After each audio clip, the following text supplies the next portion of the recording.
Hi, this is Dr. Diana. Today I'm going to talk to you about citing your work using the American Psychological Association or APA format. In nursing, we generally use the American Psychological Association format to give credit to sources when we are referencing them in our writing. And there are other referencing and writing formats out there that you may have even used, such as the Modern Language Association or MLA. But in nursing, we pretty much exclusively use APA format.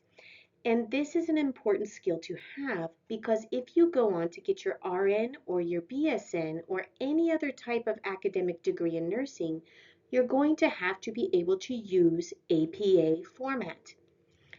If you, in your profession, help create any written text, whether that might be policies or procedures, maybe some publications about evidence-based practice, your employer is also going to want you to use APA format because if you're not citing the work that you use, you are plagiarizing, and that's bad for you as a person.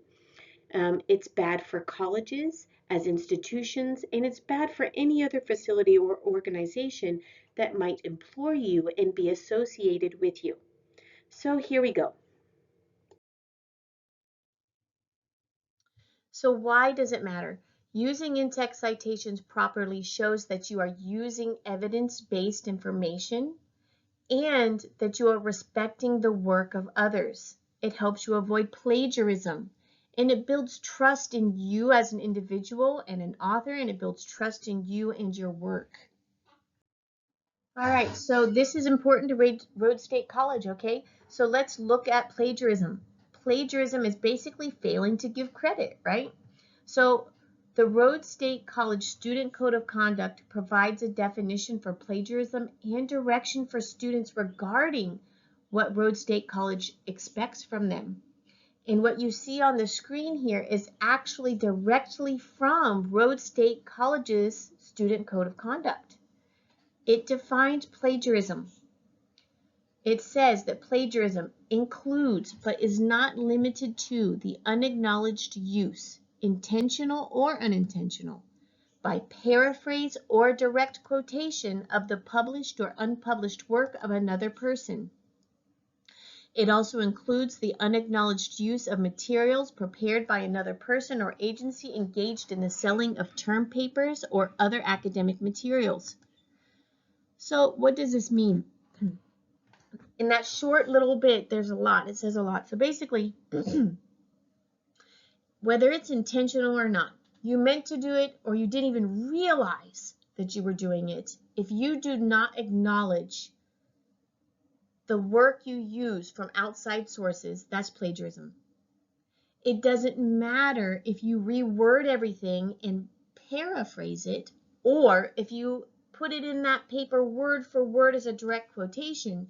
If you don't give credit to those authors, it is plagiarism. It goes a little farther and lets us know, hey, if someone writes your paper for you, doesn't matter if you pay them, doesn't matter if it's a gift, doesn't matter if mom really feels bad because you're stressed out and is trying to help you. If the college finds out, they're going to view it as plagiarism. All right? Keep that in mind. Guys, this also includes use of AI. Rhodes State College does have statements about the use of AI. Part of that is in the syllabus. That is a portion of the syllabus that we actually cannot change. It is issued by Rhodes State College. So what is AI? AI is artificial intelligence, things like ChatGPT or any other AI software out there. You have to cite your use of AI. If you use AI to write your paper, that's plagiarism. And guys, I need you to know that we have software that can detect the use of AI with greater than 99% accuracy.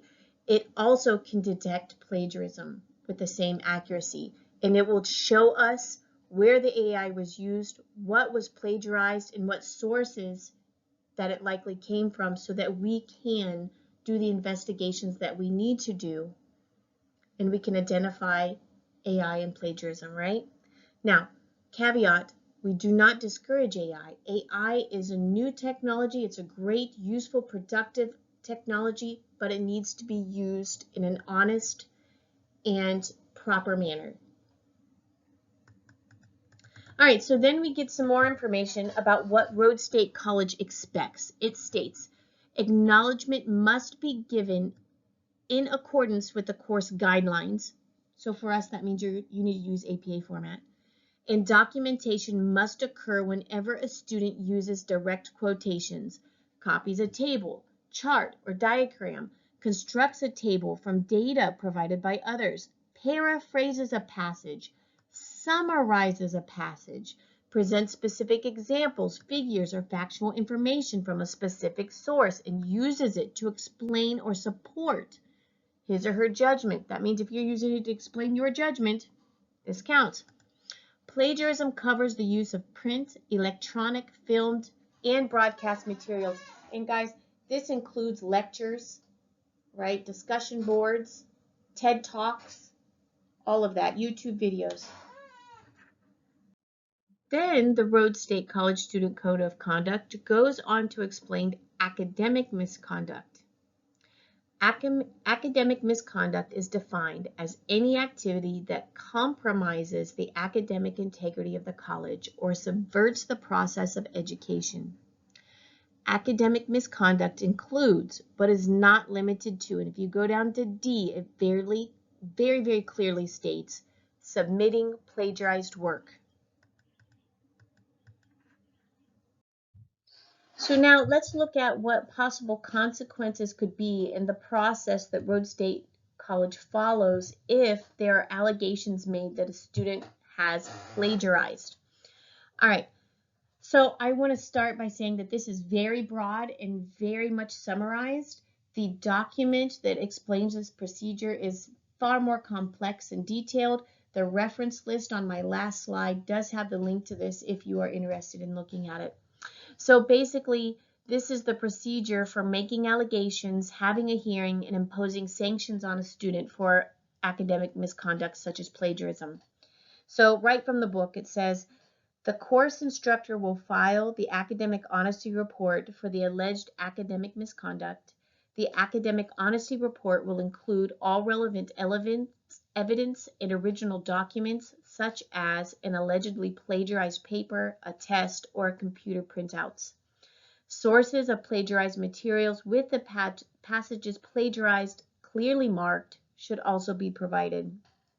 So basically what happens is, if an instructor believes and has probable cause, they may make allegations against a student who they think is plagiarizing. They're going to produce all of this evidence. The student can then state, yes, I did this, I want to be accountable for this, or they can deny it, after which there's going to be a hearing, and then they will determine what sanctions or consequences that student may have to endure if it is found that they did in fact plagiarize. So what are possible consequences? Disciplinary warning, disciplinary probation, suspension, dismissal from the college, all right? That could be from the class, that could be from the program or the college, revoked admission.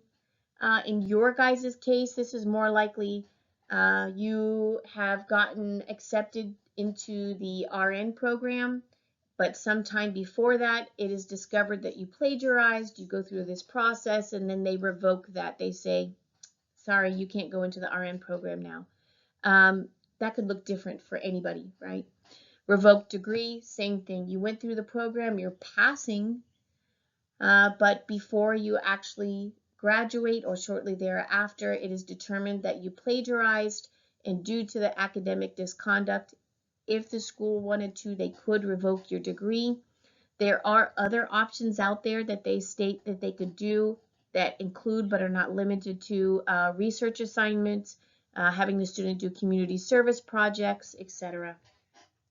So guys, it's just not worth it, right? You guys have come so far. You're beautiful, you're wonderful and intelligent. You're great people, great students, and you're going to be awesome nurses. Don't risk it for something so silly. It really doesn't take that much time to plug in some in-text citations and reference list citations It's all about just that little extra effort, all right? It'll save you. All right, so as we go through these, please note the examples are fabricated. They're not real examples. They're just there for learning purposes. However, the formats are accurate, so they should help you. All right, so the first thing we need to make as we write our papers regarding citations are in-text citations. These are short little citations that you will put inside the body of your writing.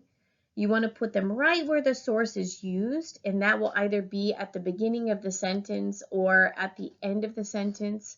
We're going to see some examples of that in coming slides. In-text citations help readers know where you got your information and where it's located in the body of the writing. So this example shows the author's last name and the year. And this particular style of in-text citation is called a parenthetical citation. Just means that the citation is inside parentheses. And this type lands at the end of the sentence. It'll always be after the last word of the sentence and before the punctuation at the end of the sentence. So in this example, we have Smith, that's the last name of the author, comma, 2022. That's the year that it was published. Sometimes there are no dates or years of publication provided, especially in things like websites. I know the OBN, the Ohio Board of Nursing, it's really hard to find dates on there. So in that case, no problem. You'll just put N.D. which means no date. All right. All right, so again, our basic format for the parenthetical in-text citations is author's last name, comma, year of publication inside of parentheses. And again, this goes at the end of the sentence. So if there are two authors, we can build on this really quite simple, almost the same. You're going to have author, ampersand, that's that symbol, author, comma, with the year of publication. Again, if for any reason you don't have a year of publication, no problem. Put N.D. It means no date. It means you don't have one. So our example is Jones and Taylor, 2021. 3 or more authors, this is where we switch it up. Inside the body of a text, we don't want hordes of names interrupting the body of the text. So if there are 3 or more authors, you're going to put the last name of the first author listed, followed by et al. Dot, and then your comma and year of publication. For example, Brown et al. 2020. That's it. That's just signifying to the reader that there are more than 3 authors. They should go to the reference list where they can see them all. Keep in mind, the et al. Is only for in-text citations. It is not for the reference list. In the reference list, as long as it's less than 20, you're going to list every single author.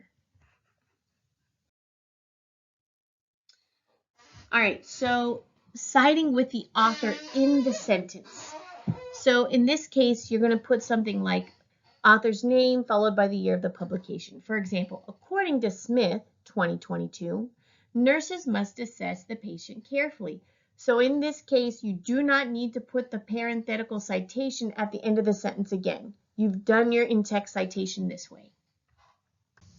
Until now, all of the in-text citation methods that you learned are for paraphrased or summarized information. Now we're going to look at how you cite direct quotations within the text. A direct quotation is simply when you take a portion of another author or other author's text and you put it into your writing word for word exactly the same, or even very, very close, okay? So if you use a direct quotation, the rules change just a little. Now you will need to add a location marker, and that could be a page number or maybe page numbers if the quotation runs across multiple pages in the original author's work, a paragraph number or paragraph numbers, or even a heading, the heading that directly precedes the portion of the text where you took the direct quotation, right? Basically, if you have something that lists page numbers as part of the publication, that is what you want to use as the location marker because it is a little more precise. For example, if you quote a line from a scholarly article that is located on a single page of the article, you will add that page number to the in-text citation. Please note, if the direct quotation is on a single page, you will use the abbreviation P period for page, followed by the page number. However, if the direct quotation is located across multiple pages of the original author's work, such as maybe page 121 to page 122, you will use the abbreviation PP period for pages, followed by the page range. If the publication does not use page numbers, you have a couple other options. You can use the paragraph number or the heading that directly precedes the portion of the original author's text where you took the direct quotation. So let's look at some examples. So for page numbers, our first example is the patient's vital signs must be closely monitored. Within parentheses, we create a parenthetical in-text citation that includes Smith, that's the author's last name, comma, 2022, comma, that is the year of publication, and P period 121. That is the page number that the direct quotation came from. If it came from pages 121 to 122, we would simply change that to PP period 121-122. Okay? We have another way that we can do this. All right? We can put, according to Smith, 2022, nurses must assess the patient carefully. This time, the parenthetical portion is just going to have the page numbers because we put the author and the year within the sentence.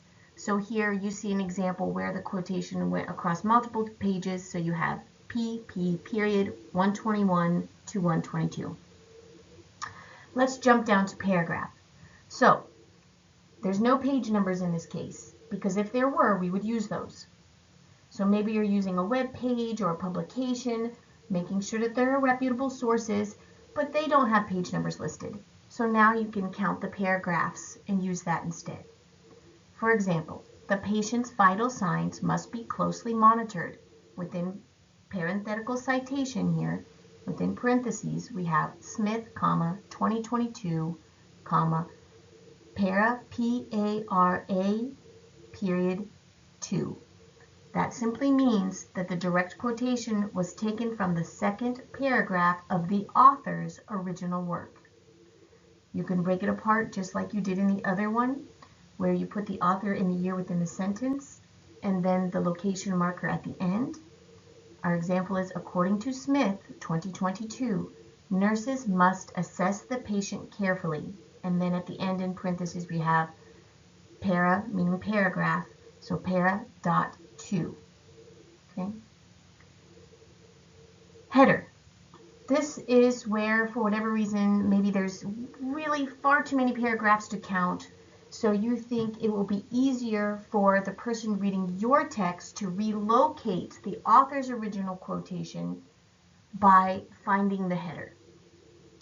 So we're going to use whichever header is directly before the quotation that you're using from the original author's work. For example, the patient's vital signs must be closely monitored. Smith, comma, 2022, comma, and then within quotations, vital signs. Those are probably or might be the very first 2 words in that heading. You don't necessarily, if it's like a 5-10 word heading, you can put the first couple words in parentheses, and that tells the reader that that's where you took it from, okay? And maybe vital signs are legitimately the only 2 words in that heading. Again, you can break it apart if you choose to put the author and the year within the text. For example, according to Smith, 2022, nurses must assess the patient carefully, and then you put the heading in quotation marks within parentheses. And in this case, we have, maybe the heading was vital signs again. So at the end of your paper, you're going to want to have a reference list citation at the very end for every single in-text resource you cited. If you cited 5 different authors throughout the body of your work, you're going to want to have 5 in-text citations and 5 reference list citations. There should not be more or less of either. They need to match, all right? So, first of all, where do the reference list citations go? If you're doing a discussion board post, if it's the initial post, or you're referencing something in one of your responses to your peers, put that reference list citation right at the end. That's it. It's that simple. Make sure that these are in alphabetical order by author. If you are submitting your internet search paper or any other kind of written assignment, you're going to create a reference page. The heading of the page will say references, and then you will list each one of the reference list citations in alphabetical order by author with a hanging indent. And that just means that the first line goes across the page and then the bottom line is indented. So, and the ones right after it for each citation. You can see what that looks like on the last slide of this presentation if you look at my references, okay? So, reference list citations, like I've mentioned before, APA format can be very complex. They love rules, they got hordes of them. We're covering the basics, okay? If you want to go and find more specifics about different types of citations and sources, you can use the resources that I put on the next slide or the APA manual. I am a huge fan of the APA manual. It is listed in your syllabus as an optional resource for purchase. They have the ebook. They also have the printed book. It tells you everything you need to know about citations and APA format for writing, which you also need to know. All right, so for us and for our purposes, if you're following this slide, you're probably going to be golden. I might give you some further learning and education about things as I find them, but I'm going to be super happy if you're following this slide. All right, so reference list citations. If it is a single author, you're just going to put the author's last name and initials and then continue with the citation. If it's multiple authors, for example, 2, you'll have last name and initials, ampersand, last name and initials, and then continue with the year and the rest of the citation. Our examples show Soto, CJ, and John, OP, and then the rest of the citation. If there are 3 to 20 authors, you're going to put every single one of those authors in line in the order that they're on print, followed by the rest of the citation. I highly doubt you're going to come across anything where you have more than 20 authors. If you do, let me know. I'll help you out. So, a journal or scholarly article, we can look at that. If you look at these and you're like, okay, well, I've got the authors, I got the year, I've got the article, I've got the periodical, I don't have a DOI. What's a DOI? No big deal. Put as much as you possibly can. However, keep in mind that I do go back and reference these for missing information. So you might get a comment from me that says, hey, Jane Doe, I referenced your author here and it looks like you're missing a lot of information that was right there on the front page. I want you to do your best, guys. And in many cases, I'm already giving you the citations that you are welcome to copy and paste. So if you're making your own, please put in the effort. Other examples that are on the slide are book, web page, outline, or online content of any kind, electronic Kindle books or ebooks, online lecture notes and presentation slides, emails, online forums and discussion boards, and YouTube videos. If you go to the resources on the next slide, they even have things like podcasts and TED Talks, you name it. They have a lot of great information that's really easy to find and navigate if you want or need it. Okay, here are the resources that I was telling you about. These are excellent resources to help you in creating your citations, whether they're in text or reference list citations. Another really important part of these resources is information on how your written assignment should be formatted. And I'm not talking about your discussion board, but any written assignment that's turned in as a Word document or even as a PowerPoint. These provide information. For example, your Word document needs a title page. It needs to be double spaced. There's certain elements that need to be on your title page. Throughout your document, you're using Times New Roman 12-point font, double spaced, okay? There is a reference page that'll be titled References at the bottom. Headers throughout your paper need to follow a certain format. And the good news is that they have these really clear, simple examples that'll help you do this effortlessly. I know it sounds like a lot, but when you look at these examples, you just plug and chug. It's great. As long as you're making your best effort, and I can see that, I'm going to see this as a learning opportunity. So no worries. All right, so we have the American Psychological Association's publication manual. This is the official guide to the APA style. Make sure that you are referencing the 7th edition if you do decide to use this or purchase it. It comes as an ebook. It also can be purchased in print. APA has their own website at apastyle.apa.org. That is an excellent resource. And then I have used Purdue OWL for years. They have some of the best examples of what your work should look like and very easy to navigate tabs that kind of line up the way that the modules do in Canvas, where you just push what you're looking for. Like if you have an electronic resource or you want to cite an image, it is so well streamlined. I really like their resource, and the bottom two are free. Finally, here are my references. You can see how it's formatted. This is pretty similar across document types. You put a header at the top of the page that says references. You list your reference list citations in alphabetical order by author. Remember, guys, organizations can be authors. So if you're looking at the Ohio Board of Nursing's website, many times the author is the Ohio Board of Nursing. All right, so I hope this was helpful for you. Reach out if you need any assistance with these.